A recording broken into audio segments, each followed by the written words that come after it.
For today's episode, I'd like to highlight the work of a fantastic industry charity. The Film and TV Charity supports people in the UK film and TV industry at every stage of their career and beyond. From their important work on mental health, which led to the creation of the Whole Picture programme, and their help for crew being affected by COVID-19. If you, a member of your family or a friend who works in the industry, needs help or someone to talk to, please go to filmtvcharity.org.uk. Let's get started. Hi, film family. Another hashtag trending with another one of the fantastic people that have given me their time to do a full episode, so go check it out. Hello, sir. What is your name and what do you do? My name is Craig too, and I am a film producer, but I'm also a writer. Boom. So what is happening in the industry right now, and how is it affecting the industry, and what are you doing? Industry. Yeah. So, I mean, it just got put out of its misery, didn't it? I had 3 or 4 gigs over the next couple of weeks, short form stuff, one short film, a commercial, a music video that I was line producing. That was me planning my week on the Monday, and then on the Tuesday there was no work in the industry at all for anyone. It just fell off a cliff. It just stopped, didn't it? It just died. I'm in a lucky position in that we've spoken about this before, but I'm setting up my own. Well, I've set up my own virtual reality sort of tech for good company.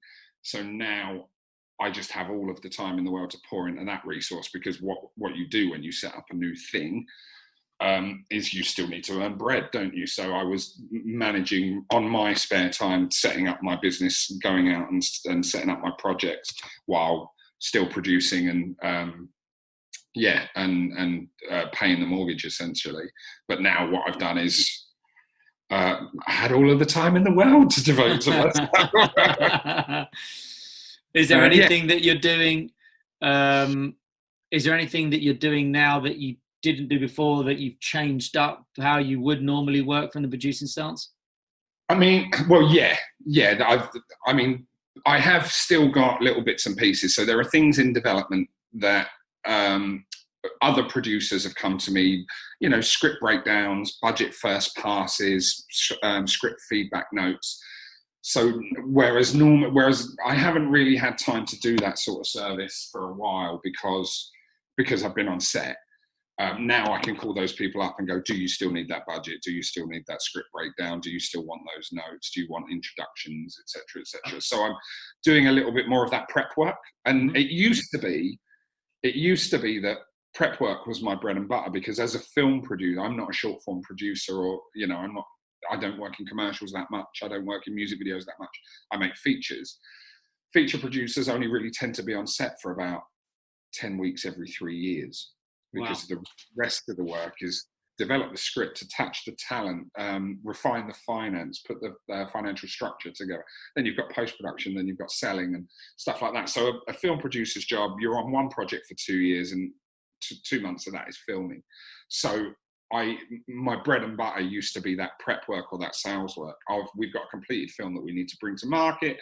Can you help us strategize that? Or we've got a script that we want to package up. Can you, get us talent, or can you let us know financially how this is going to fit in the market? So that's kind of what I've been doing. So I've been doing a little bit more of that now, but mainly concentrating on my own stuff.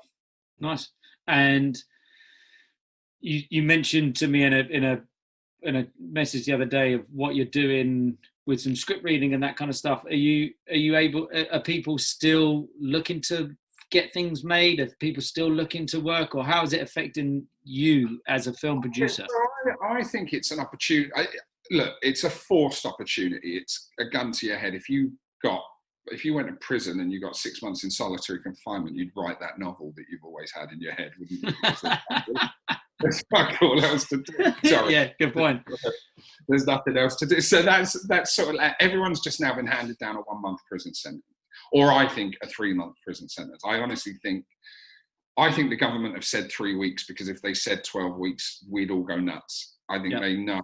I think that they know in 3 weeks' time. They say, look, it's going to be 3 more weeks, or things can ramp up slowly, or whatever. Because let's be honest, this is a killer. You know, this is the big one. So I think everyone just got a prison sentence, and what do you do with a prison sentence? You either go mad or you get creative. You know, and that's what creatives do. They either go mad or get creative. So get creative. So yeah, I think that when the world does start again, I think there's two factors here. Is one, it's become, if you look at the spike in Netflix, what's going on there? Oh, hello, buddy. Matt, everyone. Oh, Hi, Matt. For anyone on a podcast that's just listening, we've just had Matt who's just leaving the house. Take care, Matt. Don't go out, Matt. Don't go out. Yeah, I think two things. One is that what this will really show is how important the arts are. And I always say to someone who doesn't value the arts or paying for arts, or they don't think that actors should be millionaires, try and go a week without reading a book or listening to a song or watching a TV show or a film. You can't do it. You're absolutely crazy. So we need to. Oh, he's like easy. Go away. Shoo. Yeah. So I do think that we need to start valuing the artists, and what that means is when things do ramp up again, people are going to be screaming for content. Yeah. So have a project ready. Nice. If you have something that you genuinely think is good and people that you trust think is good, get it ready now. You know, and if that means writing a script, or if it means working on your show reel, or it means recording an album in your house just get some content ready, because people are going to be crying out for it. Use this time to the thing that you've been putting off. Actually, just get it done. Just wake up early, get it done, do some stuff. You almost don't have any excuses now. Yeah. You know? There you go. That's it. You've got, so ladies and gents, you have no excuses. It's it. It's the truth. You don't have an excuse now to not get that thing done that you wanted to get done. You can carve out, like me personally, this podcast, I'm carving out 2 hours a day, because I've said to my wife, I've got 2 kids. I've got a 5-month-old and I've got a 4-year-old. And I'm like, all right, I'm not going to do all day, but I'll do before their breakfast. So kind of post 8 a.m. I'll do 2 hours during the day whenever it fits in with the people that I'm doing, and then a little bit in the evening so it doesn't ruin our adult time. And it's like, figure out that time. It's also just really important to keep you sane. Yeah, agreed. It's really important to go, I've got something else to do. Or, we all flicking love our kids. We all want to spend time with our kids and our partners, but you will go insane if you just do one thing. If you just do that all the time. So you've got to have this little, I'm going to put myself in my man cave or woman cave, and I'm just going to concentrate on something creative that's forward thinking, that gives me something for the future. A little project. It's really, really important to your mental health. Yeah, agreed. And I know, and you put me onto that positive algorithm. That's the one. So just to finish this little podcast, have you got anything positive? Doesn't even need to be industry related. I don't even mind now. Just a little kind of silver lining, anything to look forward to, anything that you want to put out there? I've got a really positive, I haven't got a positive outlook about all the poor people are going to get sick and the toll that this is going to have on our mental health services. But I do really believe that some brilliant art is going to come out of this, and we're going to come out a closer knit community that really, really care about each other. The one thing that got you onto wanting to record this was me saying that we're doing a Zoom session, and we're doing that this afternoon, where I'm working on a TV pilot, which is an idea that I've had that I've been gestating for about a year. I can't gestate anymore because I've got all the time in the world, so I've got no excuses. So I'm writing it. So we've got a bunch of actors together, and we're just going to do a table read over Zoom today to see how it bounces, to see how it flows. And if it's a good table, I'll record it. If it's a good table read, you can just send that to Netflix, or you can send it to your agent, or you could, my stage one for me is sending it to my agent and seeing what they think.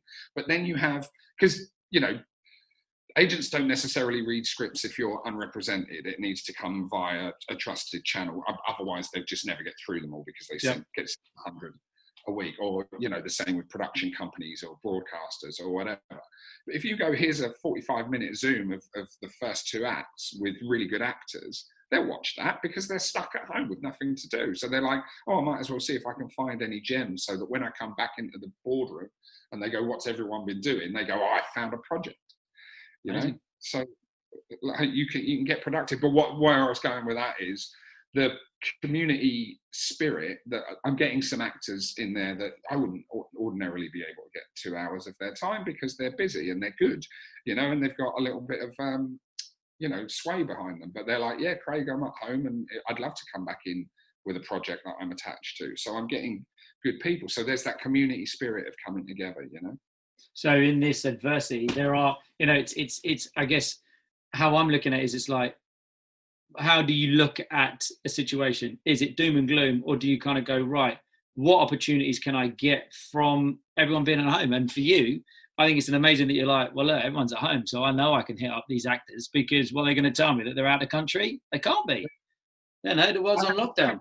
That's right. I had one actor contacted me going, I've just heard from another actor that you're doing this table read. How come you haven't asked me? And I'm like, well, because I didn't think I could get you. And what do you think I'm doing? Yes. I'm not recording a BBC series. Of course I'm available. And actors really. So it's going to be really exciting. Probably it won't go anywhere. But I think mankind is at its best in a crisis. I really, really do believe that. I think when the shit hits the fan, we show our true metal. And I think when things are good, that's when we get lazy. So I think what you're going to see, this is a terrible tragedy and people do need to be careful, but you're going to see some beauty come out. Amazing. I'm not even going to try and top that. Ladies and gents, listen, subscribe, go and watch the full ep. Big love. And until we meet again, ladies and gents, that is a wrap. So that was a chat with the king or queen. In the game, I give it a shout at the end so you all know the name. It's the Film Gods Podcast. The what? The Film God Podcast.